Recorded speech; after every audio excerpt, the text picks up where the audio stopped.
হর্ষিত রানা, ওই আজকে হর্ষিত রানা কি সব কিছু জবাব দিয়ে দিল। মানে গাম্ভীরের ফেভারিট ক্রিকেটার, মানে গাম্ভীরের ফেভারিট বাচ্চা, এমন বলে সারা জায়গায় সমালোচনা হয়েছে। একমাত্র যে সবাই সমালোচনা করেছে এবং সাথে আমিও সমালোচনা করেছি, ভাই হর্ষিত রানাকে কেন সুযোগ দিচ্ছে।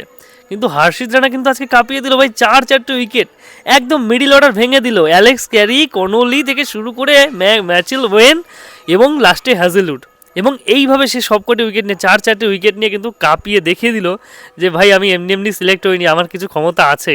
এবং সেটাই কিন্তু প্রমাণ করে দিল হর্ষিত রানা। যাই হোক, এখনই তার অতটা সুনাম করার সময় আসেনি, সবে 8টি ম্যাচ খেলেছে এবং তার মধ্যেই কিন্তু উইকেটের সংখ্যা মোটামুটি তার অনেকটাই অ্যাশ্বিনের কাছাকাছি চলে গেছে। এখন দেখা যাক পরবর্তীকালে এই হর্ষিত রানা আর কি করতে পারে, সেটাও কিন্তু দেখার অপেক্ষায় থাকবো। হর্ষিত রানাকে সিলেক্ট করে গাম্ভীর কি ভুল করেছে, নাকি গাম্ভীরের চোখ জহুরির চোখ, সেটাও পরবর্তীকালে প্রমাণ হয়ে যাবে। ধন্যবাদ।